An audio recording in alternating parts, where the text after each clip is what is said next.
A local family desperately wants to adopt their own relative, and they say the state is preventing them from keeping the little girl in their family. Instead, the family's lawyer says one of the employees at the adoption agency they used is trying to adopt the child instead.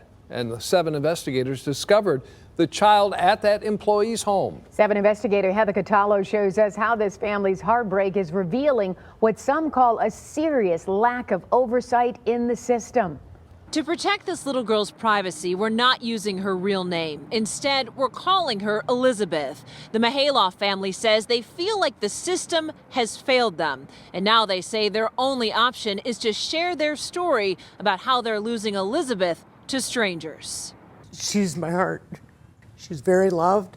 Ruth Mihailoff has been fighting for her granddaughter Elizabeth since 2018. That's when the 1-year-old became a ward of the court after Elizabeth's mom had her parental rights terminated because of a drug addiction. Nobody will love or care for that little girl as much as her family will, period. Under the law in Michigan, family members have priority to adopt their relatives. So why is the state saying the Mihailoff family can't do that? And why did we find Elizabeth at the home of one of the adoption agency's employees? When Ruth started the adoption process, a state-contracted foster care and adoption agency in Livonia called Forever Families was in charge of evaluating Ruth and her family.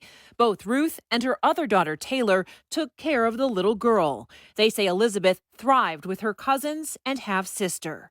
But Forever Families later told Ruth she could not adopt. They said she had been placed on the state's central registry for child abuse and neglect for something Ruth's ex-husband had allegedly done 13 years ago. Even though Ruth has paperwork stating she's not on the central registry, the decision had been made. What did you think when they said you couldn't adopt her? I was floored. I felt like I wasn't good enough. So Taylor applied to adopt her niece instead. Do you feel like you had the same amount of time and ability to be ready for that process that your mom did? No. I had 2 months, I believe, to turn in all the paperwork while I'm working full-time, while I'm being a mom. Taylor's lawyer says Forever Families' reports about Taylor are filled with inaccuracies that the workers used against her, including falsely claiming Taylor didn't have a car and that her son is special needs. Then, in June 2019, Ruth and Taylor got into an argument about Ruth's divorce, and Taylor sent her mom some threatening text messages. Both mom and daughter say they quickly reconciled, but they say the state used those text messages to deny Taylor's petition to adopt. Does that make you a bad mom? No.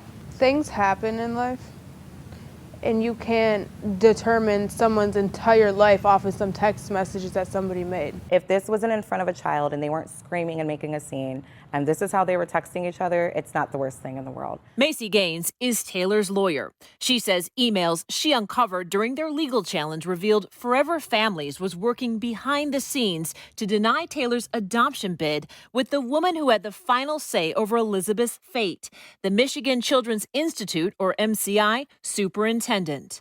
MCI is part of Michigan's Department of Health and Human Services, which contracts with agencies like Forever Families. They're all part of the same agency. That recommendation is almost binding on courts. It's an incredibly high standard for someone to go into court to challenge the recommendation made by the Michigan Children's Institute. Vivek Sankaran is the director of the Child Advocacy Law Clinic at the University of Michigan. He says the MCI system needs to change. So to give this one agency this much authority to make decisions over a child should concern us all.